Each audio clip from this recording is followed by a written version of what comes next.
السلام عليكم ورحمة الله وبركاته.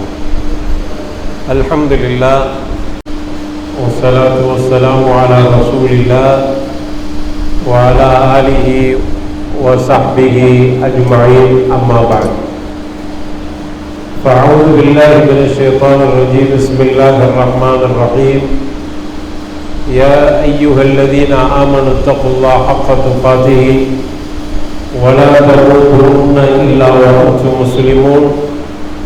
رب اشرح لي صدري ويسر لي أمري واحلل عقدة من لساني يفقهوا قولي. அல்லாஹ்வுடைய பெருங்கிருபையால் இந்த கடையனூர் மாநகரத்தில்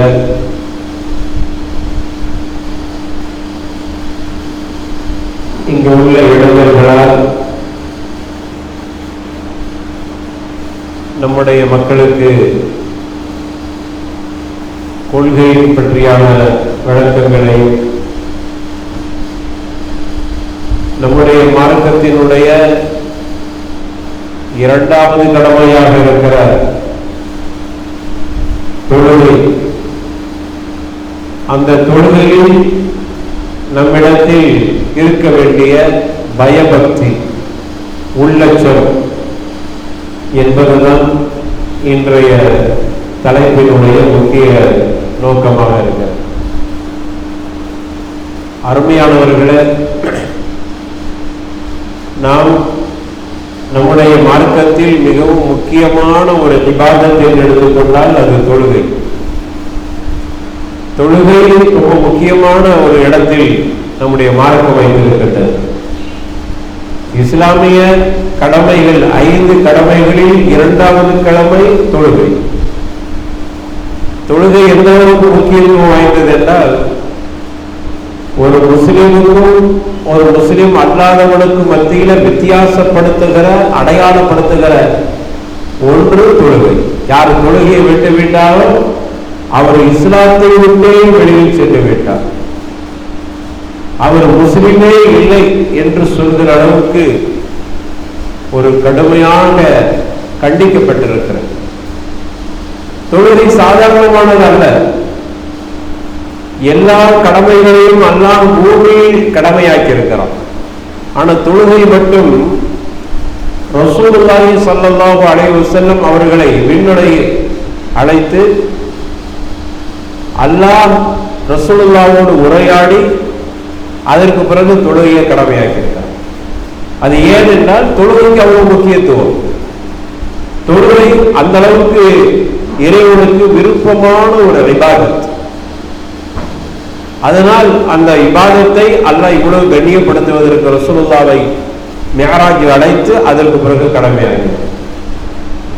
தொழுகை 50 நேர தொழுகை முதலில் கடமையாக்கப்பட்டது. அதற்கு பிறகு 5 குறைக்கப்பட்டது. நீண்ட வரலாறு, அதுக்குள்ள போனா என்னுடைய தலைப்புக்குள்ள நான் வர முடியாது. 5 குறைக்கப்பட்டு கடைசியில் 5 வக்து கடமையாக்கப்பட்டது. ஆனால் அல்லாஹ் கொடுத்த மிகப்பெரிய சிறப்பு என்ன தெரியுமா?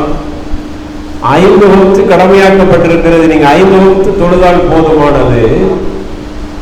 50 வக்துடைய நன்மையை அல்லாஹ் 5 வக்துல வச்சிருந்தான். உங்களுக்கு முதல்ல 50 கடமையாக்கப்பட்டது, அந்த நன்மையை அல்லாஹ் இந்த 5 வக்துல தந்தான். இதுவும் தொழுகையில் நமக்கு கிடைக்கிற மிகப்பெரிய சிறப்பு. தொழுகை எந்த அளவுக்கு முக்கியத்துவம் வாய்ந்த ஒரு இபாதத் என்றால், ஒரு நெருக்கடி, ஒரு கஷ்டம் என்று வருகிற பொழுது தொழுகையில் போய் நின்று பாருங்கள். உங்களுடைய உடலில் ஒரு ராகத்து கிடைத்தது, உங்க உள்ளத்தில் ஒரு அமைதி கிடைக்கும். அல்லாஹ்வுடைய தூதர் ஸல்லல்லாஹு அலைஹி வஸல்லம் சொல்றாங்க, அவங்களுடைய அனுபவத்தை சொல்கிறார். அல்லாஹ்வுடைய தூதர் ஸல்லல்லாஹு அலைஹி வஸல்லத்துக்கு ஏதாவது நெருக்கடி என்று வந்தால், போர் கருவிப்பு, அப்படி போர் தான் அதிகமான நெருக்கடி, அப்படின்னு வந்துட்டா கண்மணி நாயகம் ரசூலுல்லாஹி ஸல்லல்லாஹு அலைஹி வஸல்லம் அல்லாஹ் அக்பர் என்று தக்பீர் கட்டுவார். கட்டுறதுக்கு முன்னாடி எப்படின்னா கடுமையான நெருக்கடியோடு, கவலையோடு, கஷ்டத்தோடு, பிரச்சனைகளை உள்வாங்கி அதை சுமந்து கொண்டு அல்லாஹு அக்பர் என்று தக்பீர் கட்டுவார். 2 ரக்காத்துக்கள் அவர்கள் தொழுகையை தொழுது முடித்து சலா வாங்குகிற பொழுது அவருடைய கல்பு ராகத்தாகிவிடும், அவருடைய கல்பு அமைதியாகிவிடும். அவர்களுடைய எல்லா வகையான கஷ்டங்களும் அது இறக்கி வைக்கப்பட்டு விட்டது. அந்த அளவுக்கு தொழுகையில் அவ்வளவு தூரத்துக்கு உள்ளட்சத்தோடு தொழுகிற பொழுது அவ்வளவு பெரிய மாற்றம் இருக்கிறது. தொழுகை அவ்வளவு பெரிய ஒரு தாக்கத்தை உருவாக்குது. இன்றும் நம்ம நீங்க இப்படியான நிலையில தொழுது பாருங்கள், நம்மளே அனுபவத்தில் கிடைக்கணும். காலையில ஃபஜ்ர் தொழுகைய ஜமாத்தோடு தொழுதுட்டு வருகிற பொழுது எவ்வளவு ஒரு ராகத்தா இருக்கிறது.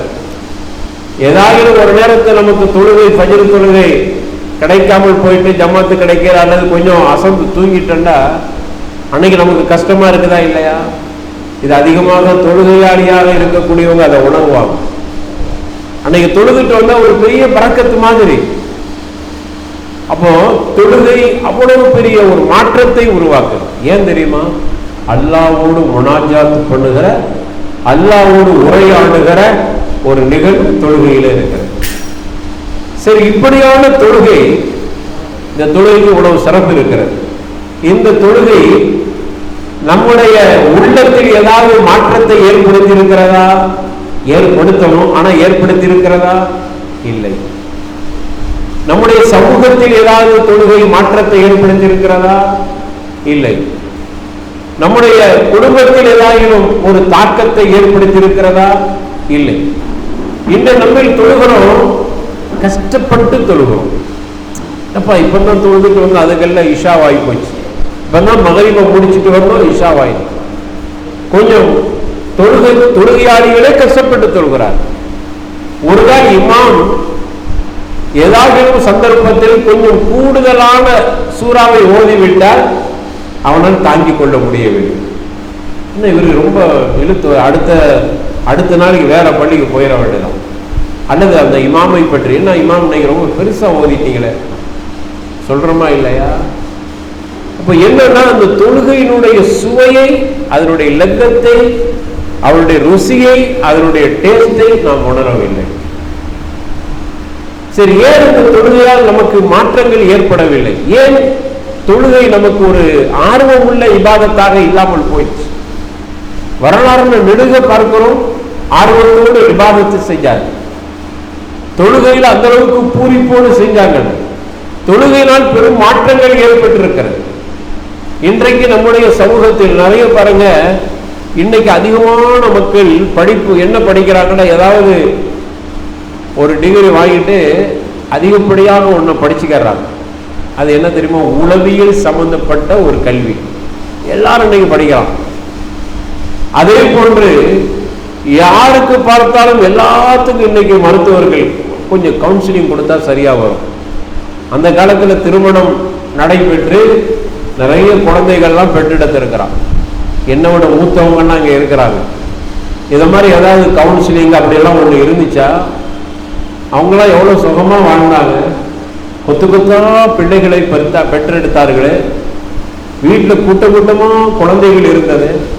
ஒரு குழந்தை நடமாடி கொண்டிருக்கும், இன்னொரு குழந்தை தவண்டு கொண்டிருக்கும், இன்னொரு குழந்தை தாயினுடைய மடியில் இருக்கும், ஒரு பிள்ளை தாயின் மார்பில் பால் குடித்துக் கொண்டிருக்கும், ஒரு குழந்தை அங்கு பாட்டிலில் பால் அருந்தி கொண்டிருக்கும், இன்னொரு குழந்தை அது மோச்சியில பால் அருந்தக்கூடிய. இப்படி அன்னைக்கு அவ்வளவு கொத்து கொத்தாக குழந்தைகள் பெற்றார். பெரிய வருமானம் இல்லை, இதுல என்னென்ன பெரிய வருமானங்கள் இல்லை, ஆனா ராகத்தாக இருந்தார். இன்னைக்கு அப்படி அல்ல. இன்னைக்கு பெரும் பெரும் கஷ்டங்களை, பெரும் திருமணமாகி கொஞ்ச நாள்ல கணவன் மனைவிக்கு பிடிக்காமல் போய்விடும். அதுக்காக கவுன்சிலிங் நாங்களாம் நிறைய இதை மாதிரி சந்திக்கிறோம். அப்போ அதனாலேயே நிறைய உளவியல் சம்பந்தமான படிப்புகள். சரி, இந்த உளவியல் சம்பந்தப்பட்ட மருத்துவர், மனநல மருத்துவர்கள் நிறைய வந்துட்டாங்க. நம்ம கேட்கிற எல்லாரும் மனநல மருத்துவர்கள் அப்படி படிச்சுட்டு போன நோயாளி யாருப்பா? பார்த்தீங்கன்னா எல்லாம் வீட்டுக்கு 2 பேரு அது மாதிரியான மருத்துவர்கள் இருக்கிறாங்க. அப்ப யாரு நோயாளி? யாரு? சரி, அவர்கள் என்ன செய்யறாங்க அப்படின்னு பார்த்தீங்கன்னா, இவன் பிரச்சனைன்னு போயிட்டா முன்னாடி உட்கார வச்சுட்டு சொல்லுங்க உங்க பிரச்சனையெல்லாம். அவர் தன்னுடைய உள்ளத்தில் உள்ளது அவ்வளத்தையும் கொட்டுகிறார். இவர் அனைத்தையும் உள்வாங்கிக் கொள்கிறார். அப்புறம் இவர் ஒரு தீர்வை சொல்கிறார். சரி, இதனால் உனக்கு என்ன தீர்வு கிடைச்சது? ஆனா மன ரீதியாக தீர்வு கிடைச்சதாக நம்புகிறார். ஏதோ மாத்திரை மருந்தை கொடுத்து அப்படியே சரி பண்ணிடலாம். ஆனால் அந்த மருத்துவர், இவருக்கு மருத்துவர் செஞ்ச மருத்துவர், அவரும் அதே மாதிரி பிரச்சனையில பாதிக்கப்பட்டிருக்கிறார். உனக்கு யாருப்பா மருத்துவம் கொடுக்கிறது? உங்களுக்கு அதே மாதிரி பிரச்சனை இருக்கிறது. ஆனால் எல்லாத்துக்கும் தீர்வு என்ன தெரியுமா? ரசூலுல்லாஹ் சொல்றாங்க, இத ஹஸ்பஹு, உள்ளத்தில் ஒரு சின்ன ஹஸ்ப், அதான் இந்த பிரச்சனை. உள்ளத்தில் உளவியல் ரீதியாக மன ரீதியான ஒரு பாதிப்பு ஏற்பட்டால் அல்லாஹு அக்பர் என்று தக்பீரை கட்டிட்டு நீ மனுஷனுக்கு முன்னாடி கொட்டினீங்க. மருத்துவர் என்கிற பேரில் அவர் உங்களுடைய ரகசியங்களை எல்லாம் உருவி எடுத்தாரு, அதையெல்லாம் கொட்டினீங்களே.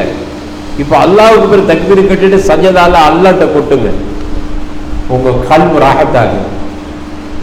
இந்த மனசுக்கு கல்பு இருக்கு பாருங்க.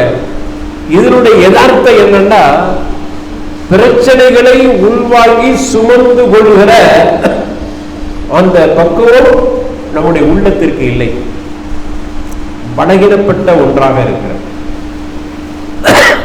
அப்ப என்ன செய்ய வேண்டியிருக்கிறது? உள்ளத்தில் அப்படி கொட்டப்பட்டிருக்கிறதையெல்லாம், உள்ளத்தில் சேர்ந்து இருக்கிறதையெல்லாம் வெளியில கக்கி விட வேண்டும். இது மனிதனுடைய இயல்பு. அதுக்குதான் நம்முடைய மார்க்கம் சொல்கிறது, ஓமின் ஆயாத்திஹி அன் ஹலகலக்கும் மின் அன்ஃபுசிக்கும் அஸ்வாஜன் லிதஸ்குனு இலைஹா வ ஜஅல பைனக்கும் மத்தத்தம் வ ரஹ்மா என்று ரப்புல் ஆலமீன் தனது திருமுறையில சொல்லி காட்டுகிறார். அல்லாஹ்வுடைய அருகுணங்களில் ஒன்றாக இருக்கிறது உங்களிலிருந்து உங்களுக்கு ஒரு துணை. அந்த துணை லிதஸ்குனு இலைஹா, உங்களுக்கு அமைதியை கொடுக்கக்கூடிய துணையாக இருக்கிறார். இந்த சக்கீனத் என்கிற வார்த்தை இருக்குது பாருங்க, அமைதியை கொடுக்கிற மனைவியாக இருக்கிறார். ஏன்னா ஒரு மனுஷனை பொறுத்தவரையில அவனுடைய உள்ளத்தில் அடங்கி கிடக்கிற அந்த கசடுகளை அல்லது அடங்கி கிடக்கிற பிரச்சனைகளை வெளியில் கொண்டு வந்து விட்டால், கக்கி விட்டால், வெளியில யாருக்காவது சொல்லிடணும். சொல்லிட்டா அவனுக்கு ராகத்தாகிடும், அவனுடைய உள்ளம் லேசாகிவிடும். அதற்கு ஒரு மனைவி அமைதியை கொடுக்கக்கூடிய. ஏன் மனைவியை அமைதியை கொடுக்க? நீங்க அவள்கிட்ட தான் கொட்ட முடியும். தாய்கிட்ட சொல்ல முடியாததை கூட மனைவி கிட்ட சொல்ல முடியும். அதுக்குத்தான் அல்லாஹ் அமைதி வேண்டுமானால் மனைவிடத்திலே உங்களுக்கு அமைதி பெறுங்கள் என்று அல்லாஹ் ரப்பல் ஆலமீன் சொல்கிறார். அதே போன்று ஒன்று மனிதர்கள்ட்ட சொல்றேன்னா மனைவி கிட்ட சொல்லுங்க. அதை தாண்டி நீங்க சொல்ல வேண்டிய இடம் எது? அல்லாஹ்வுடைய தர்பார். அது எங்க இருக்கிறது? தொழுகை சஜதாவில் கடந்து நீங்கள் அனைத்தையும் சொல்லி விடுங்கள். அதுக்கு பிறகு ரசூலுல்லாஹ் சொல்றாங்கல்ல, எனக்கு ஏதாவது பிரச்சனை ஏற்பட்டு விட்டால் அல்லாஹ் அக்பர் என்று தக்பீர் கட்டுவேன், தொழுகையை முடிக்கிற பொழுது அனைத்தும் கரைந்து ராகத்தாயும். கல்பு எப்படியான கனத்தோடு தொழுகைக்கு போனாங்க, கல்பு லேசாயிருச்சு தொழுக முடியும். நமக்கு அப்படி ஆயிருக்குதா? ஆயிருக்கு. சில நேரங்கள்ல நம்ம அப்படி தொழுதா நமக்கு ஆயிருக்கு. சில நேரங்கள் அதை நாம் அனுபவித்தும் இருக்கிறோம். சில பேர் அனுபவிச்சிருக்கிறாங்க. ஆனால் நம்ம அனுபவிக்க வேண்டும் என்பதற்குத்தான் இந்த தலைப்பே கொடுக்கப்படும். என்னுடைய தலைப்புக்கு தான் இவ்வளவு சுத்தி உழைச்சி வர்ற இந்த தலைப்பு கொடுக்கப்பட்டதின் நோக்கம், ஒன்று ரப்பிடத்தில் நீ தொழுகையில் இருந்து விட்டு தொழுகை முடித்த பிறகு கல்பு ராகத்தா இருக்கணும். அப்பதான் அந்த தொழுகை ரூஹானியத்தான தொழுகை. கல்புல ஒரு அமைதி கிடைத்து இருக்க வேண்டும். தொழுகையில் அமைதி இருக்கணுமே. அதாவது விதிக்கிற இல்லாத தொற்றுமை இன்னொரு கொள்வா அல்லாஹ் சொல்றார், அறிந்து கொள்ளுங்கள், அமைதி என்பது அல்லாஹ்வை நினைப்பதில் இருக்கிறது. அங்கதான் அமைதி இருக்கிறது. அப்ப நம்முடைய கஷ்டங்களை அனைத்தையும் கொற்ற இடம் அல்லாஹ்வுடைய தர்பார், அல்லாஹ்வுடைய மகாம், அல்லாஹ்விடத்திலே கொட்ட வேண்டும். அதற்கு ஒரே இடம் தொழுகை, சஜதா. அதுக்குதான் தஹஜ்ஜுத் தொழுகையில ரசூலுல்லாஹி ஸல்லல்லாஹு அலைஹி வஸல்லம் தஹஜ்ஜுத் தொழுகை ஒரு நாள் கூட ரசூலுல்லாஹ் விட்டதே இல்லை, கடமையாக்கிக்கிட்டாங்க. ரசூலுல்லாஹ்வுக்கு கடமை. அவங்க தஹஜ்ஜுத் தொழுகையில ரொம்ப நேரம் நின்று தொழுவாங்க, அல்லாஹ் கிட்ட அழுது கேட்பாங்க. அவ்வளவு அன்னைக்கு உள்ள பிரச்சனை அவ்வளத்தையும் அல்லாஹ்வுடைய மகாம்ல தர்பார்ல கூட்டிட்டு காலையில ராகத்தா தைரியமா சுகமா அமைதியா ஒரு இறை தூதர், ஒரு நாட்டினுடைய சக்கரவர்த்தி, அரபோடு தீபகற்பத்தினுடைய மிகப்பெரிய ஆளுமை கண்மணி நாயகம் ரசூலுல்லாஹி ஸல்லல்லாஹு அலைஹி வஸல்லம். அந்த தைரியம் எங்கிருந்து வந்தது? தொழுகை, அல்லாஹ்வோடு அவர்கள் உரையாடுகிற தொழுகையின் மூலமா. இன்னைக்கு நம்முடைய தொழுகை அப்படி இருக்குதா? இதான் கேள்வி. தொழுகிறோம். நான் இங்க தொழுகையுடைய கடமை, எப்படி தொழுகணும், எங்க கையை வைக்கணும், எந்த விரலை அசைப்பது போன்றது இந்த மஸ்ஆயிலுக்குள் நான் போகவில்லை. அதெல்லாம் நீங்க பல இடங்கள். இப்ப நம்ம நீ எப்படிப்பா தொழுகிறா, நிறைய பேர் இப்படி சொல்றது உண்டு. பள்ளியில வந்து தொழு வர்றான அதோட முடிச்சுக்கிறீங்க அப்படிங்கிறது இல்லை. உன்னுடைய தொழுகை எப்படி இருக்கிறது, இதைத்தான் இங்கு நாம் விவாதிக்க போகிறோம். அதுதான் இந்த தலைப்பு. அப்ப என்னுடைய தொழுகை எனக்கு என்ன மாற்றத்தை கொடுத்தது? சமூக மாற்றத்தை கொடுத்ததா? அல்லாஹ் குர்ஆன்ல ஒரு இடத்துல சொல்றான், இன்ன ஸலாத் தன்ஹா அனில் ஃபஹ்ஷாய் வல் முன்கர். தொழுகை மானக்கேடான காரியத்தை விட்டும் தடுக்கக்கூடியதாக இருக்கிறது. தடுத்துச்சா? யோசித்து பாருங்க. தொழுகை மானக்கேடான காரியத்தை விட்டும் வெறுப்பான காரியத்தை விட்டும் தடுக்கக்கூடியதா இருக்கும். ஒரு மனுஷன் தொழுகிறானா மானக்கேடான காரியம் செய்ய மாட்டான். மானக்கேடு ஃபஹ்ஷாங்கிற அரபி வார்த்தைக்கு தமிழ்ல மானக்கேடுங்கிறோம். ஆனா அதுக்கு இன்னும் தெளிவான அர்த்தம் சொல்ல போனா என்ன அர்த்தம்? ஆபாச, அசிங்கமான, அருவருப்பான, விபச்சாரம் போன்ற இந்த செயல்பாடுகள் தான் ஃபஹ்ஷா என்கிற வார்த்தை. அல்லாஹ் சொல்ல அதுல இருந்து தடுக்கிறான். இங்கே தொழுகிறான், தொழுகிட்டு ஆபாசமாக பேசுகிறான். இவனுடைய தொழுகை அந்த ஆபாசத்தை தடுத்ததா? இல்லையே. ஏன் தடுக்க வேண்டும்? எத்தனை ஆண்டு தொழுதான்? தொழுது தொழுது அவனுடைய நெத்தியில் காட்சி இருக்கிறது. ஆனால் அது வெறும் காட்சியாகத்தான் இருக்குது. ஆனா அவனுடைய செயல்பாடை பார்க்கிறோம். ஆபாசத்தை பார்க்கிறான், ஆபாசத்தை பேசுகிறான், இன்னும் சில நேரங்களில் ஆபாசத்தை செய்து விடுகிறான். தடுக்கவில்லையே. அருவருப்பான காரியங்களை விட்டு முன்னை தொழுகை தடுக்கும் என்றால் தடுக்கவில்லையே. ஹராமை விட்டு தடுக்கவில்லை. சமீபத்தில் ஒருவர் சொன்னார், சைனாக்கு ஒரு பிசினஸ் விஷயமா போயிருக்கிறார். அங்க உள்ள சைனால உள்ள ஒரு கம்பெனி இடத்துல அவர் ஒரு பொருளை கொடுத்து, நீங்க சரியா ஒரு தரமான முத்திரை பதித்து அந்த பொருளுக்கு தரமான முத்திரையை பதித்து தரணும். பொருள் சரக்கு முத்திரை தரமானதல்ல, நீங்க பதித்து தர்ற முத்திரையினுடைய தரத்தான் நான் வியாபாரம் பண்ணணும், மோசடி அப்படின்னு சொல்லி அந்த முதலாளி அந்த சைனாக்காரர்கிட்ட சொல்றார். நான் இது சமீபத்தில் படித்தேன். அப்படி சொல்லும் போது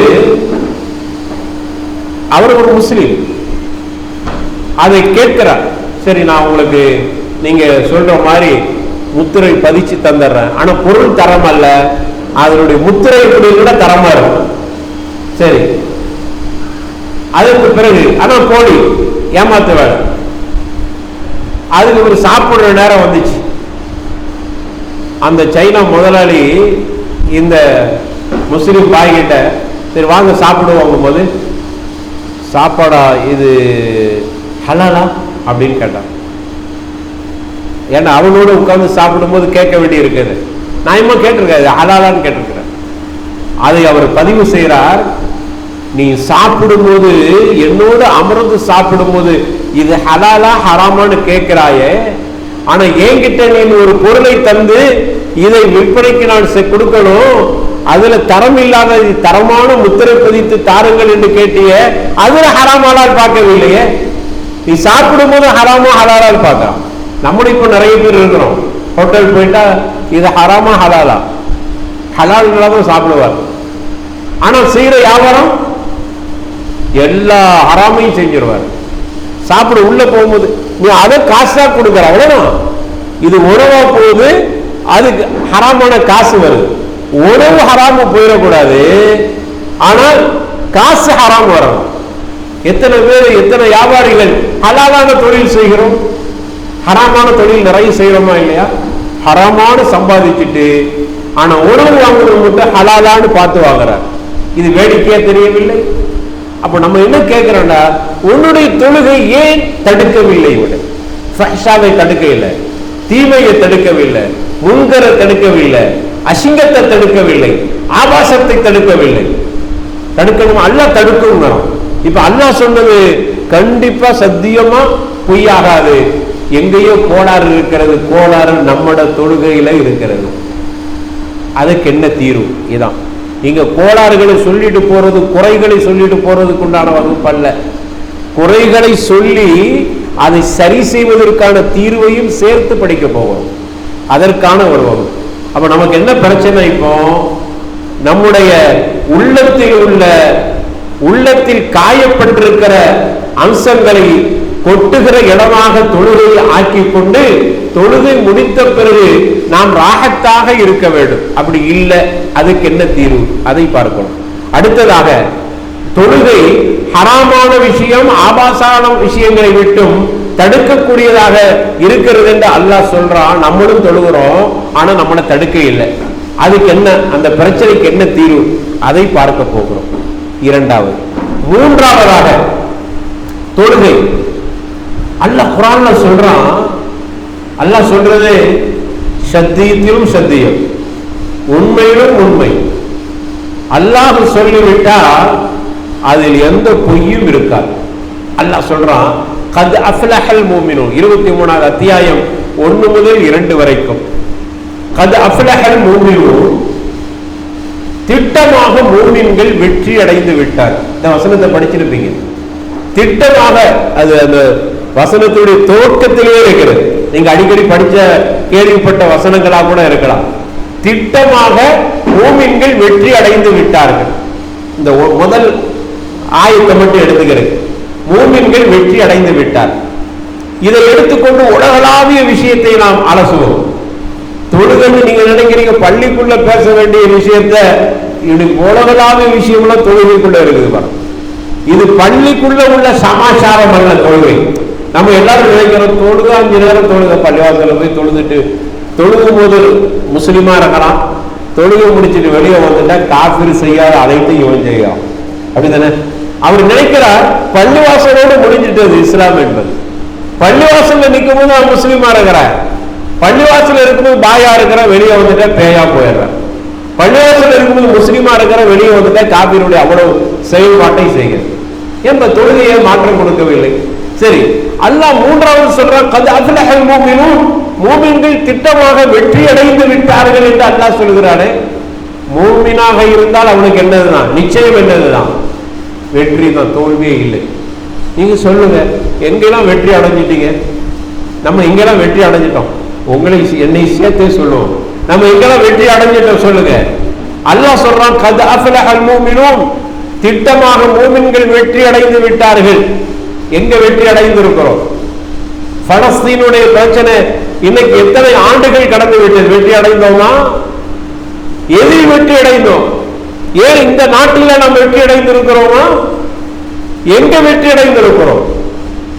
ஆனா நம்ம உலக அளவிலே பார்க்கிற பொழுது அதிகம் இஸ்லாமிய நாடுகள், எண்ணிக்கையில் அதிக நாடு நம்ம தான், பொருளாதாரத்தில் நம்ம தான், எண்ணிக்கையில் மட்டுமல்ல எண்ணெயிலும் நம்ம தான் இருக்கிறோம்.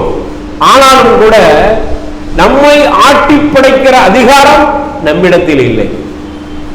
பொருளாதாரத்தை தீர்மானிக்கிற அதிகாரம் நம்மிடத்தில் இல்லை. இந்த உலகத்தினுடைய பிரச்சனைகளுக்கு தீர்வு சொல்லுகிற இடத்தில் நாம் இல்லை. ஏனென்றால் நாமே பிரச்சனைக்குள் மாட்டிக்கொண்டிருக்கிறோம். நமக்கு பிரச்சனைக்கு தீர்வு கிடைக்க இல்லை. அல்லாஹ் சொல்றா, கத் அஃப்லஹல் மூமினூன், மூமின்கள் திட்டமாக வெற்றி அடைந்து விட்டார்.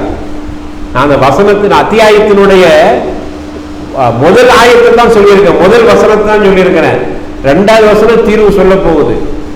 அதுக்கு முன்னாடி நான் உங்கள்கிட்ட கேட்கிறேன், ஏன் நமக்கு பிரச்சனைக்கு தீர்வு வரவில்லை? மூமின்கள் வெற்றி அடைந்து விட்டார்கள், வெற்றி அடையவில்லையே. எதில் வெற்றி அடைந்தோம் சொல்லுங்க. நமக்குள்ளே கேட்டு பாருங்க. ஏன் நம்சுகிட்ட நான் கேட்கிறேன், இந்த தலைப்பை பேசுறதுக்கு முன்னாடி நம்ம எதுல வெற்றி அடைஞ்சிருக்கிறோம்? எனக்கு தெரிஞ்ச என்னுடைய அறிவுக்கு உண்டான, என்னுடைய வயசுக்கு உண்டான காலத்தில் ஏற்பட்ட ஒவ்வொன்றா அப்படியே பிச்சு பிச்சு பார்க்கிற எல்லாத்திலும் நம்ம தோல்விதான். அப்ப என்னை விட அறிவு சார்ந்த, அறிவோட என்னை விட அதிகம் படித்திருக்கிற, என்னை விட கூடுதலான விவரங்கள் தெரிந்த நீங்க கொஞ்சம் யோசிச்சு பாருங்க. எதுலையாவது வெற்றி அடைஞ்சிருக்கிறோமோ சொல்லுங்களேன். இல்ல, நிறைய பேர் குடும்ப வாழ்க்கையில வெற்றி அடையல. தன்னுடைய மனைவிக்கு நல்ல கணவனாகவே நான் இல்லைங்க அப்படின்னு சொல்றது ஒரு பெரும் கூட்டம் இருக்கு. நான் உலகத்தை நான் பேசுறதுக்கு முன்னாடி குடும்பத்தை பாருங்க, வீட்டுக்குள்ளே இல்லை, தான் பெற்றெடுத்த பிள்ளைக்கு நல்ல தந்தையாக இல்லை. நிறைய பேர் பிள்ளைகிட்ட போய் கேட்கிறவங்க, வாப்பா விட அப்படிங்கிற ஆயிடுச்சுல, என்னுடைய பிள்ளைகளுக்கு நான் நல்ல தந்தையாக இல்லை. நான் எந்த குடும்பத்தில் நான் ஒரு கணவனாக போயிருக்கிறோம், அந்த குடும்பத்தின் நல்ல கணவனாக, நல்ல குடும்ப தலைவனாக இல்லை. அங்கேயே வெற்றி அடைய முடியல. அல்லாஹ் சொல்றான், கத் அஃப்லஹல் முஃமினூன். கோளாறு எங்கேயோ இருக்கிறது. அல்லாஹ் சொன்னதுல சத்தியமா இல்லை. சுப்ஹானல்லாஹ், அல்லாஹ் ரப்பல் ஆலமீன் ஸதகல்லாஹ், அல்லாஹ் மெய்யை தவிர எதையும் சொல்ல மாட்டான். அப்போ மெய்யான வாக்கு அது. பிரச்சனை எங்கேயே இருக்கிறது. இன்னைக்கு உலகத்தை பற்றி எல்லாம் பேசுகிறார். நம்ம மக்களை விட்டீங்கன்னா உலக அரசியலை பேசுவதற்கு நம்ம ஆளு மிஞ்சம் எவ்வளவு இல்லை. உலக பொருளாதாரத்தை பற்றி பேசுவார்கள். அதையெல்லாம் தெரிஞ்சு வச்சிருக்க. என்னைக்காவது நான் உலக அளவில் இஸ்லாமியன் தோற்றுக்கொண்டே போகிறான். அதற்கு என்ன காரணம்? உலக அளவிலே இஸ்லாமியர்கள் தான் முன்னணியில் இருப்பார்கள், வெற்றி பெறுவார்கள் என்று குர்ஆன் சொல்லுகிறது. நான் அதை சிந்தித்தனா? சிந்திக்கவில்லை. சரி, என்னங்க தீர்வு? இப்ப எல்லாத்துக்கும் சேர்த்து அடுத்த ஆயத்தில் அல்ல தீர்வை சொல்றான். கத் அஃப்லஹல் முஃமினூன் அல்லதீன ஹும் ஃபீ ஸலாத்திஹிம் காஷிஊன். அடுத்த தீர்வை சொல்லிட்டாங்க. ஏன் தெரியுமா? நான் ஒரு நிறைய விஷயம் அடுக்கணும் பார்த்தீங்களா? உள்ளத்தில் உள்ள கஷ்டங்கள் இறக்கி வைக்கப்படவில்லை, உள்ளம் ராகத்தாக இல்லை, குடும்பத்தில் ஒரு ராகத்து இல்லை, நிம்மதி இல்லை, உலகளாவிய தோல்வி, நமக்கு வெற்றி இல்லை. இதற்கெல்லாம் என்ன பிரச்சனை தெரியுமா? அல்லாஹ் அடுத்த வசனத்தில் சொல்லிட்டான், அல்லதீனஹும் ஃபீ ஸலாத்திஹிம் காஷிஊன். அவர்கள் யார் உள்ளச்சத்தோடு தொழுகையை நிறைவேற்றுகிறார்களோ அவர்களுக்கு தான் வெற்றி அப்படிங்கிறார். அப்படியானால் நம்முடைய வெற்றிக்கு தடையாக இருப்பதெல்லாம் நம்முடைய உள்ளச்சம் இல்லாத தொழுகை. அதனாலதான் அந்த தலைப்பு கொடுக்கப்படும். நம்ம உள்ளச்சத்தோடு தொழுகையை நிறைவேற்றினால் கண்டிப்பாக நமக்கு எல்லா வகையான பிரச்சனைக்கும் தீர்வு கிடைக்கும். அப்படியானால் உள்ளச்சம் எப்படி நம்ம உள்ளச்சத்தோடு தொழுது, அதுதான் இன்றைய தலைப்பினுடைய நோக்கமாக இருக்கிறது. இப்ப பாருங்க, அல்லாஹ் ரப்பல் ஆலமீன் தொழுகையில் உள்ளச்சத்தோடு நீங்கள் தொழுங்கள், அப்படி தொழக்கூடியவர்களுக்கு தான் வெற்றி இருக்கிறது என்று 23வது அத்தியாயம் 1 முதல் 2 வசனம் வரைக்கும் சொல்லி முடிக்கிறார். இப்ப இங்க உள்ளச்சத்துக்கு அரபியில அதற்கு என்ன பெயர்? இது பயான் இல்லை, இது ஒரு வகுப்பு. அதனால நான் பயான் மாதிரி பேசிட்டு போயிடக்கூடாது. வகுப்பு மாதிரி கொஞ்சம் வகுப்புடைய சாடையும் கொஞ்சம் காமிச்சுக்கிறோம். இப்ப அதுக்கு அரபியில ஹுஷூ என்று சொல்லுவார்கள். நீங்கள் கேள்விப்பட்டிருப்பீங்க. ஹுஷூ, ஹா, ஹே, ஷீன், வாவ், ஐன், ஹுஷூ. ஏன் இந்த அரபியில இதை சொல்றேன்னா, தமிழ்ல உள்ளச்சன்னு சுருக்கமா சொல்லிட்டு போயிடுறோம். அரபியில ஹுஷூ என்கிற அந்த வார்த்தைக்கு அகராதியினுடைய அர்த்தத்தை பார்த்தீங்கன்னா ஒரு வார்த்தை தான், அதுக்குள்ள இவ்வளவு அர்த்தம் உள்ள இருக்கிறது. நம்முடைய தொழுகை எப்படி இருக்கணும்? எப்படி இருக்கணும்? உள்ளச்சத்தோட. அது அரபியில் சொல்றதா இருந்தால் நம்முடைய தொழுகை எப்படி இருக்கணும்? குஷுவோட இருக்கணும். அப்படித்தானே அல்லாஹ் சொல்றான். குஷுன்னா என்னப்பா? குஷு என்றால் அந்த தொழுகை அமைதியான தொழுகையா இருக்கணும். எவ்வளவு அர்த்தம் பாருங்க. அந்த அவ்வளவு அர்த்தத்தையும் உள்ளடக்கிய ஒரு வார்த்தை தான் குஷு. அது தமிழாக்கிறதா இருந்தா இப்ப நான் சொல்ற அவ்வளவு அர்த்தம் இருக்கிறது. அது சுருக்கமா உள்ளட்சம் சொல்லிட்டு போயிட்டோம். அது உள்ளட்சம் என்று சுருக்கி பார்க்கிற அர்த்தம் அல்ல. குஷு என்றால் என்னதெல்லாம் பாருங்க. அமைதியாக தொழுதல், நிறுத்தி தொழுதல். அமைதி, நிறுத்தி தொழுதல் அப்படின்னா அல்லாஹு அக்பர். அமைதி, அசைவுகள்லாம் இருக்கக்கூடாது. அல்லாஹ் அக்பர் தக்பீர் கட்டிட்டு இப்படி இப்படி அங்கிட்டு பார்க்குற இங்கிட்டு பார்க்க அப்படிலாம் இருக்கக்கூடாது. அப்போ என்ன? அவர் அமைதியா இருக்கிறார். அப்படியே நின்ற இடத்துல அப்படியே கல்லு மாதிரி நிற்கிறார். அது அடுத்தது அமைதி. அமைதியான தொழுகை, நிம்மதியான தொழுகை, நிதானம். அல்லாஹ் அப்படி போக மாட்டார், நிதானத்தோடு தொழுவார். 2. 3வது உகப்போடு தொழுதல். உகப்புன்னா பிரியத்தோடு தொழுதல். எத்தனை பேர் பிரியத்தோட வந்து தொழுகிறோம்? என்ன செய்ய தொழுதாகிறோம்? தொழாட்ட ஜமாத்தில் யாராவது கேட்டுருவாங்க. தொழாட்ட அல்லது தொழுகை என்பது என்னமோ ஒரு கடமையை நிறைவேற்றுறது.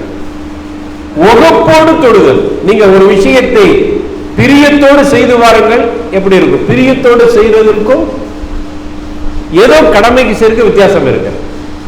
பிரியத்தோடு செய்தல் எத்தனை ஆயிடுச்சு? எத்தனை அர்த்தம்? எண்ணிட்டு வாங்க. எத்தனை அர்த்தம்? 3. 4வது கண்ணியத்தோடு தொழுதல். வகார், அப்படி ஒரு கம்பீரமா இருக்கும். கண்ணியம் என்பதை விட வகார் என்பதற்கு என்ன? கம்பீரத்தோடு தொழுதல். தொழுகை இன்னைக்கும் ஒரு கம்பீரம். நான் அல்லாஹ்வுடைய சன்னிதானத்தில் இருக்கிறேன். 4வது கம்பீரண்டு வரும்போது பெருமன் வந்துடக்கூடாது பாருங்க. 4வது தவாவோடு செய்தல், பணிவோடு இருக்க வேண்டும். 4 ஆயிடுச்சா? 5வது அல்லாஹ்வுடைய அச்சத்தோடு தொழுது. 6வது அல்லாஹ் என்னை பார்த்து கொண்டிருக்கிறான். 6 தானே? இந்த இத்துணை வார்த்தையும் உள்ளடக்கிய ஒரு அரபி வார்த்தைக்கு என்ன பேரு? குஷுவா. அதுக்கு ஒரே வரியில அர்த்தம் என்ன தமிழ்ல? உள்ளட்சம். உள்ளட்சம் எதெல்லாம் இருக்கணும்? அமைதி, நிதானம், உகப்பு, கம்பீரம், பணிவு, அல்லாஹ் பார்த்துக்கிட்டு இருக்கிறான் என்கிற அந்த சிந்தனை, அல்லாஹ்வுடைய அச்சம். இப்ப இந்த இவ்வளவு சேர்ந்ததும் குஷு. நம்முடைய தொழுகை இப்படியா இருக்குது? கொஞ்சம் கேட்டு பாருங்க. உங்கள்கிட்ட கேளுங்க, யார்கிட்ட அடுத்தவங்கள்ட்ட கேட்கறது இல்லை. இதை பக்கத்தில் உள்ளவங்ககிட்ட எப்படியா நான் தொழுகிறெல்லாம் கேட்க முடியாது. நான் தான் என் நப்சுகிட்ட கேட்கணும். உங்க நப்சு என்னைக்குமே போய் சொல்லாது. நான் கூட உங்களை பத்தி என்ன அவங்கள பத்தி கேட்டானா கூட போய் சொல்லலாம். அவங்க கோச்சிக்கிற கூடாதுங்கிறது. நீங்க நல்ல மனு நல்லதான் தொழுதீங்கன்னு சொல்லலாம். ஆனா ஏன் நப்சு நான் என்னை பத்தி கேட்கும்போது நீங்க நல்லவங்க தான் நீங்க சொல்லலாம். எது நினைச்சுக்கிறாரு, தூரம் தெரிந்து வந்துக்கிறாரு, நினைச்சிடக்கூடாது அப்படிங்கிறதுக்காக பயம்லாம் பண்றாரு, நல்ல மனுஷன் அப்படின்னு சொல்லலாம். ஆனா ஏன் நப்சு என்கிட்ட கேட்டால் என் நப்சு சொல்லும், என்னுடைய உயரம் எனக்கு தெரியும் என்று சொல்றோம். என் நப்சு கிட்ட கேட்டு பார்த்தால் என்னை பற்றி நப்சு சொல்லும். அதான் நப்சு கிட்ட கேட்டுப்பார். நீ ஃபத்வாவை கேட்பதற்கு முன்னால் தக்வாவோடு இரு. வெளியில போய் அசரத்துக்கிட்ட போய் ஃபத்வா கேட்க முன்னாடி ஒரு நப்சு கிட்ட ஃபத்வா கேட்டுப்பார். உன் மனசாட்சி என்னைக்குமே பொய் சொல்லாது. மனசாட்சிங்கிற பத்திகளா நம்ம கிட்ட கேட்டு பார்த்தால் நாம தொழுகிற தொழுகை இப்படியா தொழுகிறோம்? தொழுகை இப்படியா தொழுகிறோம்? சொல்லுங்க. யாரையாவது நினைச்சிட்டு நீங்க இல்ல, யாராவது அப்படியே தொழுகிறாங்க எல்லாரும் இல்ல, நானே இப்படி தொழுகை இல்லை. அப்ப அந்த அப்படி தொழுகை இல்லைன்னா அதுக்கு என்ன பேரு? குஷு இல்லாத தொழுகை. நம்முடைய தொழுகை குஷுவாக இருந்தால் என்ன கிடைத்திருக்கும்? கத் அஃப்லஹல் மூமினூன், திட்டமாக மூமின்கள் வெற்றி அடைந்து விட்டார்கள். அல்லாஹ் சொல்லும் போது கூட வெற்றி அடைந்து விட்டார்கள் என்று சொல்கிறான்.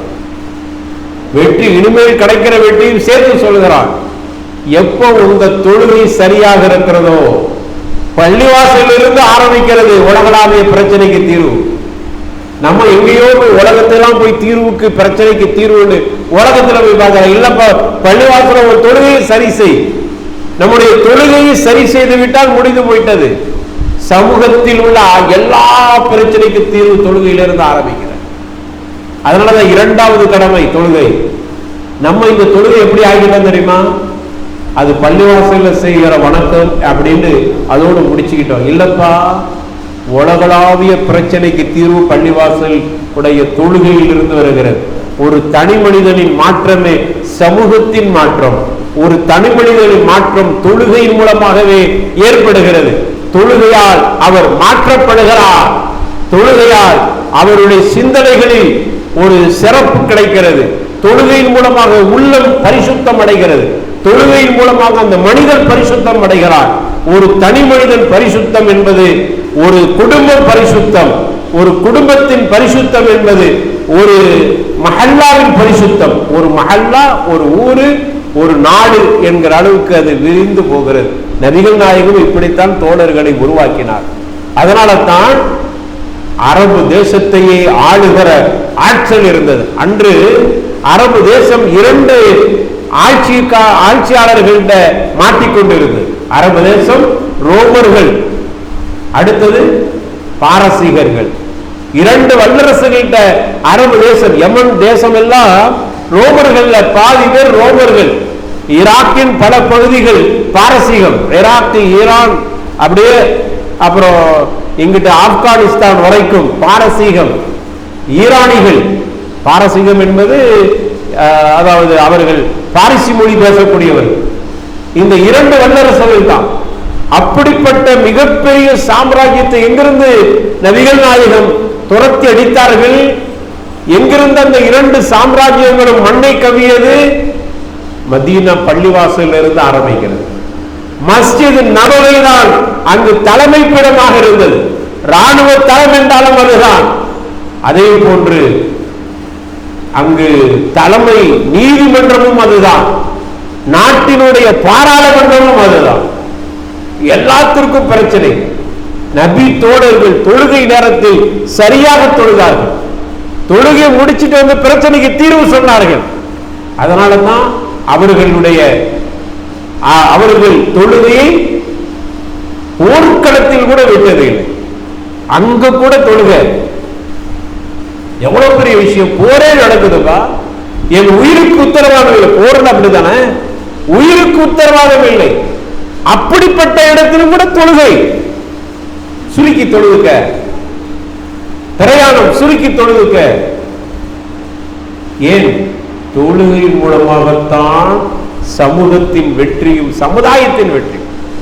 இன்னைக்கு ஏன் சமூகத்தில் வெற்றியும் சமுதாயத்தில் வெற்றியும் கிடைக்கலன்னா, நம்ம யாரை தலைவர், சமுதாயத்தின் தலைவர் என்று எண்ணுகிறோமோ, இவர்களால் எல்லா பிரச்சனையும் தீர்வு கிடைக்கும் நினைக்கிறோமோ, அந்த பயிலுக பெரும்பகுதியில் தொழுகை இல்லாத பயிலுக. பாருங்க, நமக்கு கிடைச்ச நசீபம் பெரும்பகுதி. அது அரபு நாட்டு மன்னர்கள் எடுத்தாலும் பெரும்பகுதி தொழுகையில் உருப்படியா இருக்க மாட்டான். அப்ப எங்க நமக்கு பிரச்சனை, எங்க தீர்வு கிடைக்க போகிறது? இவர்களுடைய கையில நாட்டை கொடுத்து விட்டு நமக்கு பிரச்சனைக்கு தீர்வு கிடைக்கலாம் கிடைக்குமா? அல்லாஹ் வெற்றி கிடைக்கிறதுனா உன்னுடைய தொழுகையில் உள்ளச்சம் இருந்தால். தொழுதா மட்டும் போதாது, உள்ளச்சத்தோடு தொழு. அவன் தொழுகிறதே இல்லையே. அப்ப உள்ளச்சத்தின் தொழுகைக்கு எவ்வளவு பெரிய வலிமை இருக்குது பார்த்தீங்களா? அந்த உள்ளச்சம் என்பதற்கு எவ்வளவு அர்த்தம் இருக்குது பார்த்தீர்களா? இப்படி அர்த்தத்தோடு தான் நாம் தொழுகிறோமா? அப்படியானால் இவ்வளவு காலம் தொழுகை நம்முடைய தொழுகையில் கவனம் தேவை. உள்ளச்சத்தோடு நாம் பெரும்பகுதி நம்முடைய தொழுகை இல்லை. அதனால தான் நமக்கு எந்த வகையான பிரச்சனைக்கும் தீர்வே கிடைக்க மாட்டேங்குது. அல்லாஹ் சொன்ன மாதிரி உங்களுக்கு எல்லா அல்லாஹ் சொல்கிறான், தொழுகையை கொண்டு பொறுமையை கொண்டு உதவி தேடுங்கள். ஏன் அல்லாஹ் அப்படி சொல்லணும்? தொழுகை பொறுமை, தொழுகை அதுல பொறுமை இருக்கிறது. தொழுகைனால பொறுமை உள்ள இருக்கிறது. நம்மோட தொழுகையில பொறுமையே இல்லை. நம்ம என்ன பார்க்கிறோம்னா, பொறுமை என்பது தனி, தொழுகை என்பது தனி. பிரிச்சுட்டான் அழகா. நம்முடைய தொழுகையில பொறுமை இல்லை, பொறுமையா இருக்கிறவங்க தொழுகிறது இல்லை. எப்படி பாருங்க, உனக்கு எப்படிப்பா வெற்றி கிடைக்கும்? அல்லாஹ் சொல்றான், யா அய்யுஹல்லதீனாமனு இஸ்தஈனு பிஸ்ஸப்ரி வஸ்ஸலா. தொழுகையின் மூலமாகவும் பொறுமையின் மூலமாக உதவி தேடுங்கள். உதவி தேட நாங்க கிடைச்சிச்சு. இன்னைக்கு நம்ம உதவி தேடுறோம், கிடைக்க மாட்டேங்குது. ஏன்? எல்லாத்துக்கும் தீர்வு நம்முடைய தொழுகை என்னது இல்லை, என்ன இல்லை, குஷூ இல்லை. அதான் இங்க பிரச்சனை. அதனாலதான் ரசூலுல்லாஹி ஸல்லல்லாஹு அலைஹி வஸல்லம் அல்லாஹ்வும் குஷூவை வலியுறுத்துகிறார், ரசூலுல்லாஹி ஸல்லல்லாஹு அலைஹி வஸல்லம் உள்ளச்சத்தோடு தொழ வேண்டும் என்று சொல்றார். நம்ம தலைப்பா தானே, என்ன தலைப்பு, என்ன சொன்னீங்க? உள்ளச்சம். உள்ளச்சத்தோடு தொழுதல் என்று குர்ஆனும் நமக்கு வலியுறுத்துகிறது, ஹதீஸும். நான் உள்ளச்சம் அதனுடைய சிறப்புன்னு சொல்லிட்டு மொட்டையா சொல்லிட்டு போனோம்னா அது உங்களுக்கு அதனுடைய சிறப்பை சொல்லிட்டு போயிடலாம். அதனால் என்னென்ன விளைவுகள், எதெல்லாம் இழந்திருக்கிறோம், உள்ளச்சம் இல்லாதனால எவ்வளவு இழந்திருக்கோங்கிறத நான் உங்களுக்கு முடிஞ்ச அளவுக்கு கொஞ்சம் முன்னாடி சுட்டி காட்டியிருக்கிறேன். எவ்வளவு விஷயத்தை இழந்திருக்கிறோம் பார்த்தீங்களா? வெற்றியே இல்லாம போயிடுச்சே. வெற்றி இப்ப கண்ணெட்டும் தூரம் வரைக்கும் வெற்றியே தெரிய மாட்டேங்குது. தெரியுதா? வெற்றி தெரியுதா நமக்கு? நம்முடைய துவாக்கள்லாம், நம்ம கேட்டதெல்லாம், அப்படின்னா நம்முடைய தொழுகைக்குள் இவ்வளவு பிரச்சனைகள் இருக்குது. சரி, இப்ப நம்ம உள்ளச்சத்தோடு தொழுகிற தொழுகை, உள்ளச்சண்டா என்ன அர்த்தம் என்பதை நம்ம பார்த்துட்டோம். இப்ப அடுத்தது, உள்ளச்சத்தோடு நம்முடைய தொழுகையை அமைத்துக் கொள்ள வேண்டும்.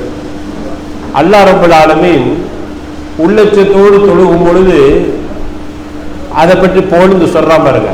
தொழுகை மட்டும் இல்லை, எல்லாத்திலும் உள்ளச்சம் இருக்கணும். நீங்க தொழுகையில உங்களுக்கு உள்ளச்சம் வந்துட்டாலே எல்லாத்திலும் வந்துடும். ஏன் தெரியுமா? ஒரு நாளைக்கு 5 நேரம் தொழுகிறோம் உள்ளச்சத்தோடு. ஒரு நாளைக்கு 5 தடவை உள்ளச்சத்தோடு தொழுகிறோம். அப்படியானால் ஒரு வாரத்திற்கு, ஒரு மாசத்திற்கு, ஒரு வருடத்திற்கு, இப்படியே நீங்க கணக்கிடும் போது கடைசியா என்ன ஆகிறா, எந்த அமலை செய்தாலும் உள்ளச்சத்தோடு செய்தல் என்கிற ஒரு மனநிலைக்கு மாறிவிடுவோம். இது உளவியல் தத்துவம். உளவியல் ரீதியா அப்படித்தான் அமைவாங்க. பாருங்க, ரசூலுல்லாஹி ஸல்லல்லாஹு அலைஹி வஸல்லம் அவர்கள் சொல்லுகிற ஒவ்வொரு கருத்திலும் உளவியல் ரீதியான சிந்தனையும் கருத்தும் உள்ளடங்கிறது. அதில் ஒன்று, உங்களுடைய பிள்ளைகளை 7 வயசு ஆயிட்டா தொலை சொல்லுங்கள், தொலை ஏவுங்கள். எத்தனை வயசு வரைக்கும் தொலை ஏவுறது? 7 வயசுல ஆரம்பிச்சிடணும். தொழாம இருந்தாரு வைங்க, 7 வயசு நீங்க தொலை சொல்றீங்க, தொலை மாட்டேங்கிற, என்ன செய்யலாம்? அடி கொடுக்கலாமா? என்னமா? 7 வயசுலயே அடிச்சிட வேண்டியதான். 7 வயசு பிள்ளைக்கு 8 வயசு ஆயிட்டு தொலை மாட்டேங்கிறார், இப்ப என்ன செய்யுது? 8 வயசு தொலை மாட்டேங்கிறார். நம்மளாம் பிள்ளைகள் இருக்குதுன்னு செய்யுது, நமக்கெல்லாம் சொல்றோமா இல்லையா? தொலை மாட்டேங்கிறார், என்ன செய்யுது? சொல்லுங்க பாப்பா, உங்க அனுபவத்தை சொல்லுங்க. மார்க்க என்ன சொல்லுதுங்கிற அனுபவம், நம்ம பிள்ளை என்ன செஞ்சிருக்கோம்?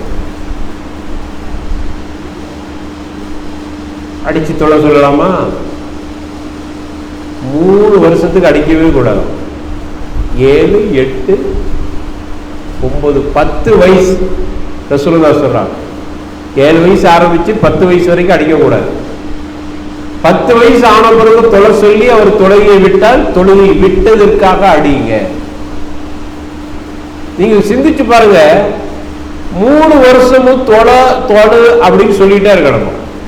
சொல்றது மட்டும்தான் உளவியல் தத்துவத்தை சொல்லி காட்டுறான்.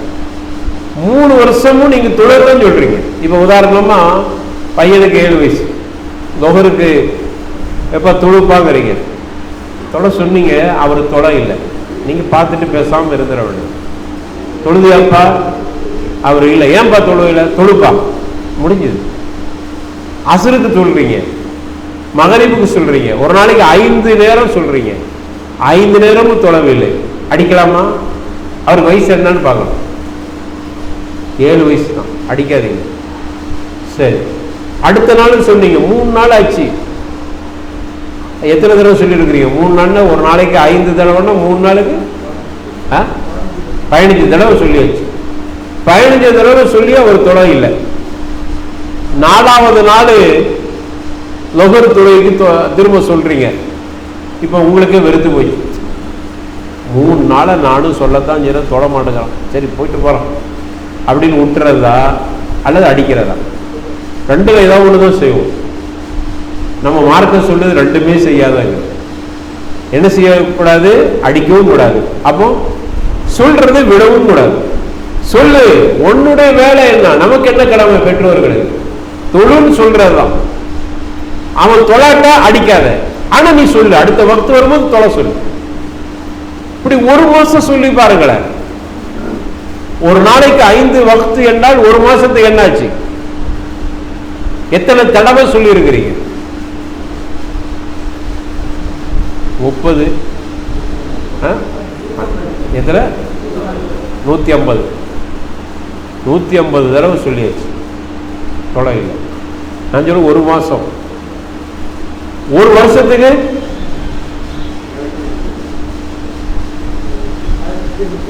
1800 தடவை அடிக்கக்கூடாது. 8வது வயசு ஆயிடுச்சு. இப்ப 7 வயசு முடிஞ்சு 8வது வயசு திரும்ப சொல்லு. எவ்வளவு ஒரு நுட்பமான தத்துவத்தை ரசூலுல்லாஹி ஸல்லல்லாஹு அலைஹி வஸல்லம். நீ சொல்லு, அவன் தொலாட்ட விட்டுது. சரி, இப்படி நீங்க சொல்லிக்கிட்டே இருந்தா 1 நாள் இல்ல, 2 நாள் இல்ல, 3 நாள் இல்ல. தமிழ்லயே ஒரு பழமொழி சொல்லுவாங்க, அடிக்கடிக்க அம்மினார். அம்மிங்கிறது பாருங்க, கொஞ்சம் பேர் தான் சொல்றாங்க. நிறைய பேருக்கு அம்மின்னா தெரியாது. மம்மியே தெரியும், அம்மியே தெரியும். என்ன பார்த்ததே இல்லை. அடிக்கடி அம்மி நகரும்பாங்க. அம்மி நல்ல தடியா இருக்கும்ல, அடிக்கடிக்க அது நகர்ந்துடும். அப்போ அந்த தத்துவம் நபிகள் நாயகம் ஸல்லல்லாஹு அலைஹி வஸல்லத்தினுடைய ஒவ்வொரு கருத்திலும் உளவியல் தத்துவம் கண்டிப்பா இருக்கும்.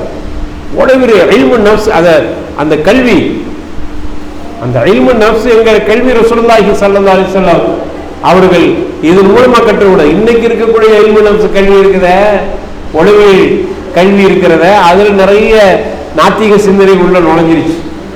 இஸ்லாமிய சிந்தனை விட அதான் கூடுதலாயிருச்சு. சரி, அப்போ நபிகள் நாயகம் ஸல்லல்லாஹு அலைஹி வஸல்லம் ஏன் அப்படி சொன்னாங்க? சொல்லிட்டே சொல்ல சொல்ல சொல்ல 10வது வயசு வருகிற பொழுது அடிக்கிறது வேலையே இருக்காது. ஏன்?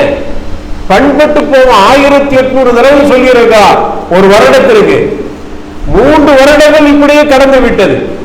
அதை தாண்டியும் மீறியும் ஒருவன் தொழுகையை விடுகிறான் என்றால் அவனை கொஞ்சம் அடிக்கத்தான் செய்ய வேண்டும். இத்தனை தடவை சொல்லியும் கூட திருந்த இல்லைன்னா கொஞ்சம் அடிங்க. ஆனால் அடிக்க தேவையே வராது. ஏன்? அவன் 2 மாசத்திலே திருந்திடுவான். எப்ப பார்த்தாலும் தொழுகிற, சரி ஒரு நாளைக்கு தொழுகைதான் பார்ப்போம். அதுக்கு முன்னாடி நீ தொழுகையாளியா இருக்கணும்.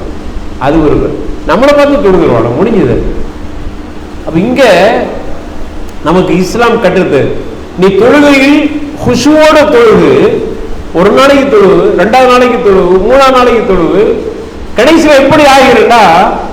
உன்னுடைய எல்லா இபாதத்திலும் குஷு வந்துடும். உள்ளச்சத்தோட செய்கிற பழக்கம், பண்பு நம்முடைய நடைமுறைக்கு வந்துடும். அப்படி வந்துட்டுனா அதற்கு மிகப்பெரிய வாய்ப்பு இருக்கு. அல்லாஹ் குர்ஆன்ல சொல்றான், 21 அத்தியாயம் 90வது வசனத்துல, இன்னஹும் கானு யுஸாரிஊன ஃபில் கைராத், அவர்களை பொறுத்தவரையில நன்மை விஷயத்தில் விரைவாக அவர்கள் செயல். நன்மண்டா விரைந்து வர்றாங்க. ரகபன் ரகபா அல்லாஹ் சொல்றான். பிரார்த்தனை செய்ய ஆரம்பித்து விட்டால் ரகபாவும் இருக்குது, ரகபாவும் இருக்குது. அவர்களுக்கு அச்சமும் இருக்கிறது, ஆசையும் இருக்குது. நமக்கு இபாதத்தில் 2 இருக்கணும். அல்லாஹ் விஷயத்துல அல்லாஹ் நரகத்துல போட்டுருவாங்கிற பயம் மட்டும் இருந்து தொழக்கூடாது.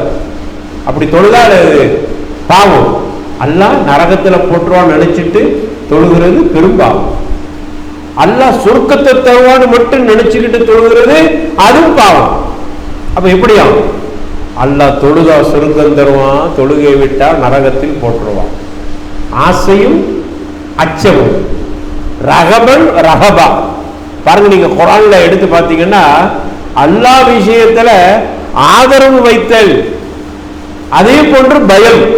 அல்லாஹ் எனக்கு நல்லதை தருவாய் என்கிற அந்த நம்பிக்கையும், அது நான் தவறாக நடந்தால் தண்டிப்பா என்கிற இந்த பயமும் சேர்ந்து நம்முடைய இபாதத்தில் இருக்கணும்.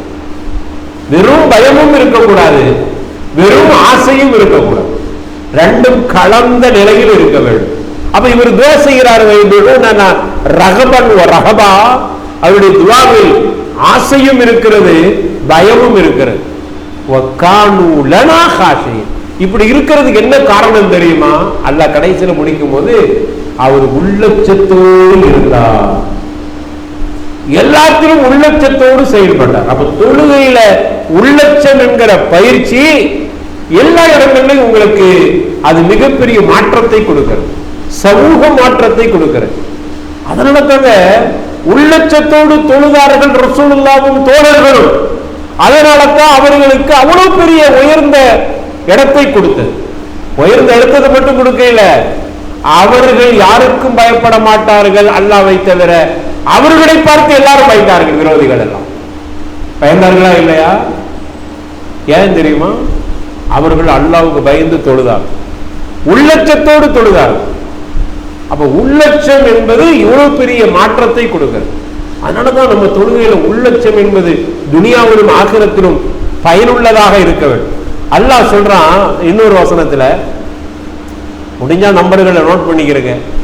சூரத்துல் அஹ்ஸாப் 33வது அத்தியாயம் 35வது வசனத்துல சொல்றான், இன்னல் முஸ்லிமீன வல் முஸ்லிமாத் வல் முஃமினீன வல் முஃமினாத் வல் கானிதீன வல் கானிதாத் வஸ் ஸாதிகீன வஸ் ஸாதிகாத் வஸ் ஸாபிரீன வஸ் ஸாபிராத் வல் காஷிஈன வல் காஷிஆத் வல் முத்தஸத்திகீன வல் முத்தஸத்திகாத் வஸ் ஸாயிமீன வஸ் ஸாயிமாத் வல் ஹாஃபிதீன ஃபுரூஜஹும் வல் ஹாஃபிதாத் والذاكرين الله كثيرا والذاكرات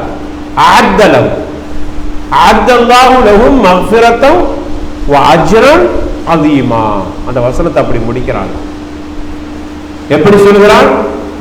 முஸ்லிமான ஆண்கள் முஸ்லிமான பெண்கள் நிச்சயமாக, மூமினான ஆண்கள் மூமினான பெண்கள், இன்னும் சொல்ல இல்லை என்னன்னு.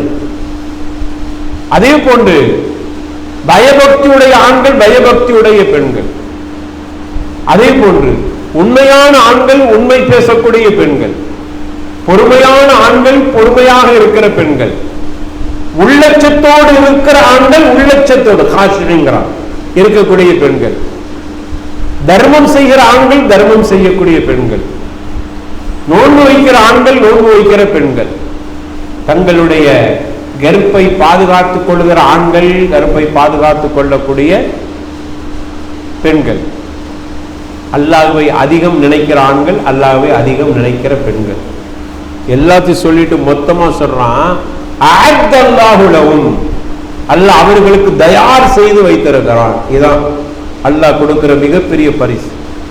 அல்லாஹ் தயார் செய்து வைத்திருக்கிறான்.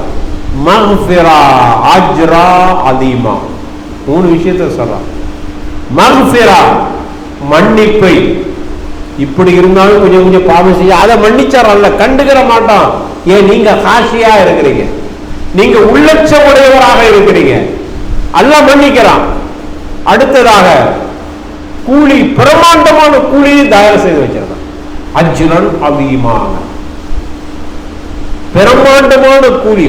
தப்சீருடைய உலமாக்கள் சொல்றாங்க, கூலின்னு சாதாரண அல்லாஹ் கூலின்னு சொல்லிட்டாலே நம்மள சில பேர் இருப்பாங்க, அவரு கூலி தர்றன்னு இருக்காங்க, அவரா கூலின்னு அள்ளி நடப்பா கொடுப்பாரு.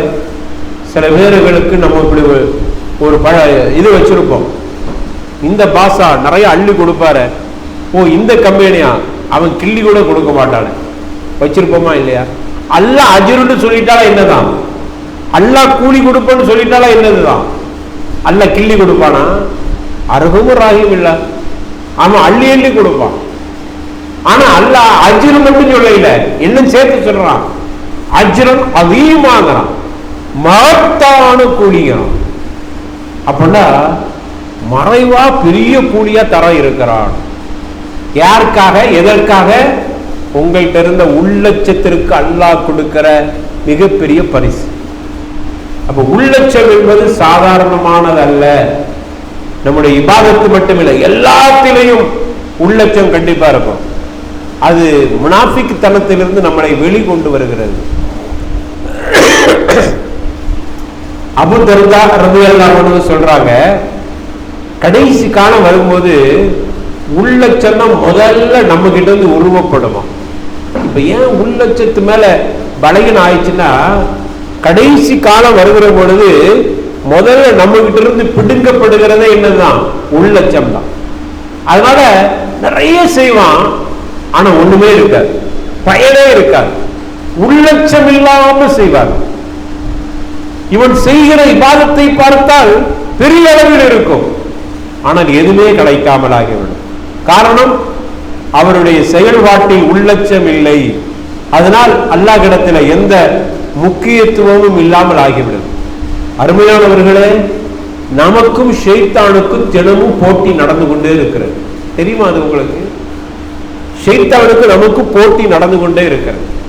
பெரிய கிரவுண்ட், ஒரு மைதானம். இந்த உலகம், நாம வசிக்கிற பகுதியெல்லாம் ஒரு பெரிய மைதானமாக இருக்கிறது. அந்த மைதானத்தில் ஷைத்தானும் நம்மளும் அங்கு விளையாடி கொண்டிருக்கிறோம். போட்டி. அதில் பெரும்பகுதி யார் ஜெயித்து விடுகிறார்? ஷைத்தானை ஜெயித்து விடுகிறார். அல்லாஹ் குர்ஆன்ல சொல்லி தருகிறார், இஸ்தஹவத அலைஹும் ஷைத்தானு ஃபஅன்ஸாஹும் ذிக்ரல்லாஹ். ஷைத்தான் அதிக வேளைகளில் அவனே மிகைத்து விடுகிறான், ஜெயித்து விடுகிறான். போட்டி எனக்கும் ஷைத்தானுக்கும் தினமும் நடக்கிறது. ஆனால் ஷைத்தானே அதிகமாக ஜெயித்து விடுகிறான். அதனால் என்ன நடக்கும் தெரியுமா? அல்லாஹ் சொல்றான், இஸ்தஹவத அலைஹும் ஷைத்தானு ஃபஅன்ஸாஹும் ذிக்ரல்லாஹ். அல்லாஹ்வை நினைப்பதை விட்டும் அவன் நம்மை மறக்கடிக்க செய்து விடுகிறான். அல்லாஹ்வுடைய நினைப்பு இல்லாம போவதா? புரிஞ்சுக்கிறங்க, ஷைத்தான் மிகைத்து விட்டான். இந்த உலகம் என்கிற மைதானத்தில் ஷைத்தானோடு நாம போராட வேண்டி இருக்கிறது. அல்லாஹ்வுடைய தூதர் ஸல்லல்லாஹு அலைஹி வஸல்லம் சொன்னாங்க, ஸஹீஹுல் புகாரியில 608வது ஹதீஸாக, நம்பரை நோட் பண்ணிக்கிறங்க, போய் பாருங்க. அல்லாஹ்வுடைய தூதர் சொல்றாங்க, இதா நூதிய லிஸ்ஸலாத் அதுபர ஷைத்தான் வலஹு துராத். தொழுகைக்கு பாங்கு சொல்லப்பட்டு விட்டால் ஷைத்தான் புறமுதுகு காட்டி ஓடுகிறான். ஷைத்தான் ஓடிடுவான். இங்க இருப்பான்னு, இங்கெல்லாம் இருப்பான்னு வைங்க, பாங்கு சொல்லி ஷைத்தான் ஓடிடுவான். பள்ளியில அங்க நிற்பாரு, பாங்கு சொல்லும் போது அவரும் சேர்ந்து ஓடிடுவார். ஷைத்தான போகும்போது அவரும் சேர்ந்து போயிடுவார். தொழுகை முடிஞ்ச பிறகு திரும்ப பள்ளிக்கிட்ட வருவார். பாக்குறோமா இல்லையா? அல்லாஹ்வுடைய தூதர் சொல்றாங்க, பாங்கு சொல்லப்பட்டு விட்டால் ஷைத்தான் புறமுதுகு காட்டி போவான். வலஹு துராத். பாங்கு சத்தம் கேட்கக்கூடாது என்பதற்காக வேண்டி காற்று பிரிந்து கொண்டே போகும். புகாரி இருந்தா எடுத்து பாருங்க, 608வது ஹதீஸ். காத்தை அவன் விட்டு கொண்டே போவான். எதுக்கு தெரியுமா? ஹத்தால் இஸ்மத்ததீன, பாங்கு கேட்கக்கூடாது என்பதற்காக. பொய்தா புதிய நித, பாங்கு முடிஞ்சிருச்சுன்னு வைங்களேன், அக்பல ஷைத்தான் வந்து விடுவான். திரும்ப அதே இடத்துக்கு வந்துடுவான். நம்ம கூட மைதானத்துல நம்மளோட போட்டி போட்டுக்கிட்டு இருந்தானா இல்லையா? நம்ம கூடயே இருந்தானா இல்லையா? பாங்கு சத்தம் கேட்ட உடனே போனா திரும்ப வந்துடுவான். நம்ம கிட்டே வந்து அடுத்து அவன் என்ன செய்கிறான் தெரியுமா? நம்மளோடைய பயணிக்கிறான். திரும்ப இதா சூழிய பிஸ்ஸலா அதுபர, இகாமத்து சொல்லப்பட்டவுடன் மீண்டும் போறான். போயிட்டு இகாமத்து முடிஞ்ச உடனே அவன் மீண்டும் நம்ம கிட்ட வந்துடுறான். ஏன் தெரியுமா? நம்ம தொழுகைக்கு போயிடக்கூடாதுங்கிறது கவனமா இருக்கிறான். இப்ப ஷைத்தான் பாங்கு சொல்லும் போது அவன் ஓடும்போது நம்மளை சேர்த்து இழுக்கிறான். அதுல பெரும்பகுதி அகப்பட்டு போனவர்கள் போயிடுறாங்க, தொழுகைக்கு வராங்க. அதுல கொஞ்சம் பேரு ஷைத்தான்கிட்ட சிக்காம வந்துடுறான் பாருங்க, அவங்கெல்லாம் தொழுகைக்கு வந்துடுறாங்க. தொழுகைக்கு வந்த பிறகு ஷைத்தான் நம்மளை விடமாட்டுறான். தொழுகைக்கு வர்றவங்களுக்கு தான் கூடுதலா ஷைத்தான் சேட்டை பண்ணுவான். அவன் மீண்டும் வருகிறான். தொழுகைக்கா போறா, உன்னை கெடுக்கிறேன் என்று வந்து அவன் ஹத்தா யக்திர பைன மர்இ வ நஃப்ஸிஹி, அவனுடைய உள்ளத்தில் இருந்து அவனுக்கு குழப்பத்தை உருவாக்குவதற்கு வருகிறான். இங்க தொழுகையில குழப்பம் உருவாக்குறதுக்கு வர்றான். வந்துட்டு அவன் வெற்றி பெற்றே போய் விடுகிறான். பாருங்க, உங்களை தொழுகைக்கு போடாம தடுக்கணும்னு பார்த்தா முடியல. ஏன்? நீங்க எல்லாம் தொழுகையாளிகள், மாஷா அல்லாஹ், பள்ளிக்கு வந்துட்டீங்க. இப்ப ஷைத்தான் உங்களை விட்டானா? பள்ளிக்கு போயிட்டு போறான்னு விட்டானா? விடையில. உங்களை கெடுப்பதற்கு உள்ள வந்து உங்க உள்ளத்தில் குழப்பத்தை ஏற்படுத்தலாம். அல்லாஹ் அவனுக்கு அந்த வாய்ப்பை கொடுத்திருக்கான், அந்த தாக்கத்தை கொடுத்திருக்கிறான். ஷைத்தான் அல்லாஹ்ட்ட போ, நான் வந்து மனுஷனோடு வழி கொடுப்பேன், அப்படின்னு அல்லாட்ட சத்தியம் போட்டுட்டு வந்திருக்கிறான். அல்லாஹ் என்னை நம்பக்கூடியவர்களை, என் மீது நம்பிக்கை வைத்திருப்பவர்களை ஒன்றும் செய்ய முடியாது. இஹ்லாஸ் இல்லாத, உள தூய்மை இல்லாதவர்களை இனி வழிகெடுக்கலாம். அந்த சக்தி அல்லாஹ் கொடுத்திருக்கான் சைத்தானுக்கு.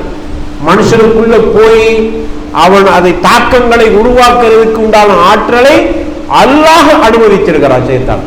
அப்ப சைத்தானுடைய தாக்கம் கண்டிப்பாக இருக்கும். மனசுக்குள்ள உட்கார்ந்து குழப்புவான். ரசூலுல்லாஹி ஸல்லல்லாஹு அலைஹி வஸல்லம் சொல்றாங்க, உள்ளத்தில் அமர்ந்து கொண்டு அவனை குழப்புகிறான். எப்படி குழப்புறான் தெரியுமா? நீங்க அல்லாஹ் உங்க தக்பீர் கட்டிட்டீங்க, நீங்க நினைக்கிறீங்க சைத்தான்ட்ட சிக்காம பள்ளிவாசலுக்குள்ள வந்து நிக்கிறேன்னு நினைக்கிறீங்க. ஆனா சைத்தான்ட்ட அப்ப சிக்கிறீங்க. தக்பீர் கட்டின உடனே ஷைத்தான் சொல்லுகிறான், உதுக்குரு கதா உதுக்குரு கதா, இன்னென்ன விஷயங்களை நினைத்து பார் என்று சொல்கிறான். லம் எதுக்குர் லம் யகுன் எதுக்குர் ஹத்தா வெல்ல ரஜுல், உனக்கு இதுக்கு முன்னாடி மறந்து போனதெல்லாம் ஞாபகம் வந்து. எப்போ முன்னாடி நேற்று எதையாவது மறந்து இருப்போம். அல்லாஹ் அக்பர் தக்பீர் கட்டின உடனே ஷைத்தான்ட்ட அகப்படாம வந்துட்டீங்க தானே, ஷைத்தான் உங்களுக்கு மனசுக்குள்ள குழப்பத்தை உருவாக்குறான். நீங்க யாருக்கிட்ட எதையோ சொல்ல நினைச்சிருப்பீங்க, மறந்து இருப்பீங்க. தக்பீர் கட்ட உடனே உங்களுக்கு ஞாபகம், அவர்கிட்ட அதை சொல்லாம வந்துட்டோமே, சரி தொழுகை முடிஞ்ச உடனே போய் சொல்லுவோம். இப்ப நீங்க எதைத்தான் உரையாடிக்கிட்டு இருக்கிறீங்க? இங்க தொழுகையில் நின்றாலும் கூட உங்களுடைய பேச்சு, நீங்க யார் விஷயமா பேசுறீங்க, யாருக்கிட்ட எதையோ சொல்ல வேண்டியதை மறந்துட்டீங்க, தொழுகையில வந்தப்புறம் ஞாபகம் வருது, அந்த சிந்தனையிலேயே நீங்க தொழுகையை கொண்டு போறீங்க. இதை உருவாக்கியது யாரு தெரியுமா? ஷைத்தான். ஷைத்தான் சிக்கிட்டமா இல்லையா? கடைசியில எந்த அளவுக்கு ஆக்கி விடுகிறான் என்றால், ரசூலுல்லாஹி ஸல்லல்லாஹு அலைஹி வஸல்லம் சொன்னாங்க, லா யத்ரி கம் ஸல்லா, ஒரு கட்டம் வருகிற பொழுது எத்தனை ரக்காத்துக்கள் தொழுதோம் என்று அவனுக்கு தெரியாமல் ஆகிவிடுகிறது. இந்த விஷயத்திலும் ஜெயித்து விடலாம். தொழுகைக்கு உங்களுக்கு வர வைத்து உங்களை அவன் வெற்றி கொள்கிறான். எவ்வளவு பெரிய ஒரு சேட்டை அவன் செய்கிறான், எவ்வளவு பெரிய போட்டி, அதில் நம்ம தோத்து போகிறோம். அப்ப இதற்கு என்ன காரணம்? குஷுவோடு தொழுதால் கண்டிப்பாக அது நடக்காது. உள்ளச்சத்தோடு தொழுதால் கண்டிப்பாக நடக்காது. ஷைத்தான் உங்களை கெடுக்க வருவான், நீங்கள் விரட்டி விடுவீர்கள். காரணம், உங்களுடைய உள்ளத்தில் இருக்கிற உள்ளச்சம் அதை தடுத்து அவனை தோல்வி கொள்ள செய்திருக்கும், அவனை விரட்டி விடும். அப்ப அதனால உள்ளச்சம் என்பது உங்களுக்கு இவ்வளவு பெரிய பாதுகாப்பை கொடுக்கிறது. அப்ப உள்ளச்சத்தால் உங்களுடைய தொழுகை பாதுகாக்கப்படுகிறது. இல்லைன்னா நீங்க அல்லாஹ் அக்பர் தக்பீர் கட்டிட்டு உலகத்தை எல்லாம் நினைக்க வேண்டியதான், மறந்ததெல்லாம் ஞாபகம் வரும், அதை நினைச்சுக்கிட்டே தொழுகையை முடிக்க வேண்டியதான். அதை சொல்லணும், இதை சொல்லணும், அதை வாங்கிட்டு போகணும், இதை வாங்கிட்டு போகணும், என்னெல்லாமோ மறந்தாமோ அதையெல்லாம் தொழுகைக்காவணி அல்லாஹ் அக்பர் தக்பீரோட வாட்சாங்க ஆவுதுகிட்ட மறந்து வச்சுட்டு வந்துட்டோமே, நல்ல வாட்சா கூட இருக்கலாம்.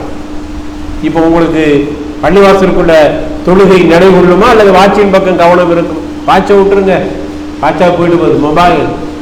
மொபைல் போனாலும் பரவாயில்ல, அதுல உள்ள எத்தனை தொடர்புக்கு உண்டான எண்கள் இருக்கிறது. அப்ப அது எவ்வளவு பெரிய கஷ்டமாயிரும். சேர்த்து அதையெல்லாம் மனசுக்குள்ள போடுவோம்.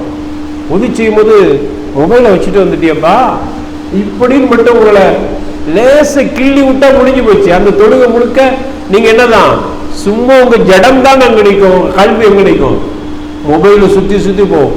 அவதுகிட்ட வச்சோமா, வீட்டில் வச்சோமா, காரில் வச்சோமா, பைக்கில் வச்சோமா, அவன்கிட்ட பேசினமே போய் கடைசியில் அவர் சலா வாங்கும்போது கடைசியில் அவர்கிட்ட பாய் இப்போ தொழுகையில் என்ன சூறா இமாம் மோதுனான்னு கேட்டு பாருங்க, பெரும்பகுதி தெரியாது.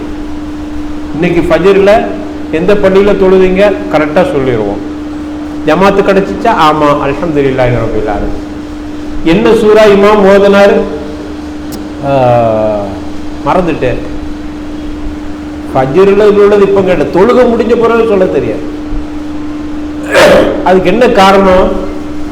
குஷு இல்லை நம்மளோட தொழுகையில். ஷைத்தான் அந்த கவனத்தை திசை திருப்பி விடுகிறான். அப்ப தொழுகையில் கவனத்தோடு தொழ வேண்டும், அதான் குஷு. உள்ளச்சத்தோடு தொழ வேண்டும். அதுக்கு தீர்வு நம்ம சொல்லுவோம் இன்ஷா அல்லாஹ். என்னுடைய நேரம் எப்படின்னு தெரியல, நான் இன்னும் தலைப்புக்குள்ள இப்பதான் உள்ள அடி எடுத்து வச்சிருக்கிறேன். இந்த பிரச்சனையெல்லாம் சொல்லிட்டு என்னப்பா பிரச்சனையா சொல்லிட்டு போறீங்க, தீர்வு சொல்லுங்க. தீர்வு இருக்குது. இந்த ஹுஷுவோடு தொழுவதுக்கு என்ன வழிங்கிறது கடைசி, நம்ம பயானுடைய கடைசி அதுதான். எப்படி நேரம் எப்படி இப்படி கண்டினியூவா ஏதாவது இடைவெளி இருக்குதா? சரி, நீங்க சொல்லும்போது அப்படி விரலை காட்டிருங்க, நிறுத்திடலாம். சரி,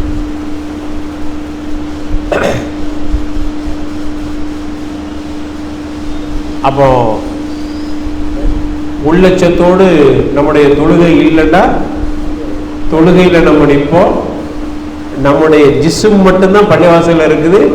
நம்முடைய கல்வு பஜாரில் சுத்திக்கிட்டு இருக்கும், ஊரை சுத்தும், உலகத்தை சுத்தும், என்னென்ன பொருளோ என்னென்ன ஞாபகம் வந்தது அவ்வளோத்தையும் சுத்தும். நீங்களே சொல்லுங்க, இப்படி சுத்திக்கிட்டு நம்ம தொழுகிற தொழுகையில ஏதாவது பயன் இருக்குதா? இதை பார்த்து தான் அல்லாஹ் கதஃபுல் மூமினூன் அல்லாஹ் சொல்லியிருப்பானா? மூமின்கள் திட்டமாக வெற்றி அடைந்து விட்டார்கள். அவருடைய தொழுகை எப்படி என்றால் குஷுவோடு குதுவோடும் அவருடைய தொழுகை இருந்ததே, அந்த தொழுகையாளிகள் சொன்னானே, நம்மளை பார்த்து தான் அல்லாஹ் சொல்லியிருப்பானா? அப்ப நமக்கு கவலையா இருக்குதா இல்லையா? நம்மளை பார்த்து அல்லாஹ் சொல்றான், அதுக்கு நம்ம தகுதியா இல்லைன்னு கவலைப்படணுமா இல்லையா? கவலைப்பட்டா மட்டும் போதும், அதுக்கு என்ன வழி? அதற்குண்டான வாய்ப்பு என்ன? முழுமையா நம்ம அப்படியே பண்ணி அப்படிதான் நிக்க முடியாது. இருந்தாலும் உறவு கட்டுப்படுத்த முடியுமா இல்லையா? அதற்கு என்ன தீர்வு? அப்ப அதுதான் இந்த தலைப்பினுடைய முக்கிய நோக்கம். அப்படி இல்லைன்னா நம்முடைய தொழுகை பறி போய்விடும். அதே போன்று பாருங்க, ரசூலுல்லாஹி ஸல்லல்லாஹு அலைஹி வஸல்லம் சொல்றாங்க, உள்ளச்சத்தோடு தொழுகிற தொழுகைக்கு என்ன மரியாதைன்னு பாருங்க. அல்லாஹ்வுடைய தூதர் ஸல்லல்லாஹு அலைஹி வஸல்லம் சொல்றாங்க, இதுவும் சஹீஹ் முஸ்லிம்ல 387 நம்பரை குறிச்சு வச்சுக்கிறேங்க, போய் முஸ்லிம்ல எடுத்து பாருங்க. நான் தர்றது தமிழ் முஸ்லிமுடைய நம்பரை தர்றேன். 387வது ஹதீஸ் நம்பர்.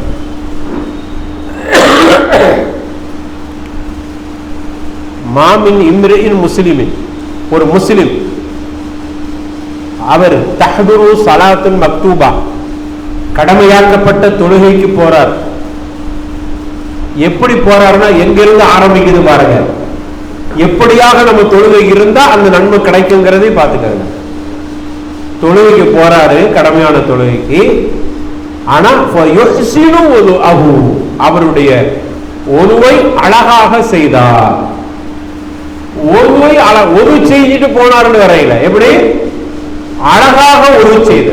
அப்ப முதல்ல குஷு ஒதுவுல இருந்து ஆரம்பிக்கிறது.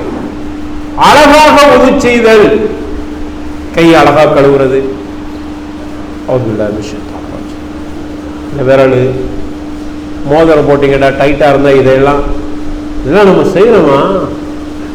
இதெல்லாம் அசைக்கணும். முடிஞ்சா கழட்டிட்டு ஒது செஞ்சுட்டு மாட்டிக்கிறங்க, இல்லையா தண்ணி போடுற மாதிரி அசைவை ஏற்படுத்திக்கிறங்க, ஒது செய்யுங்க, அழகான முறையில் ஒது செய்யுங்க. நாசுக்கு தண்ணீர் செலுத்தும் போது மூக்கை சுத்தம் செய்து கொள்ளுங்கள். ரசூலுல்லாஹி ஸல்லல்லாஹு அலைஹி வஸல்லம் சொல்றாங்க, மூக்குக்குள்ள ஷைத்தான் குடியிருக்கிறான். பாருங்க, முஸ்லிம்ல வரக்கூடிய ஹதீஸ். மூக்குக்குள் ஷைத்தான் குடியிருக்கிறான், நீங்க மூக்கை சிந்தி உள்ள விரலை விட்டு சுத்தம் செய்யுங்கள். ஷைத்தான மூக்குல இருந்து கலட்டி வீசுங்க. நம்ம இதெல்லாம் செய்யறதே இல்லையே. இதுல ரெண்டு வகை பயன். மூக்க சுத்தம் செஞ்ச மாதிரி ஆகி அதுவும் சுத்தமாயிருது.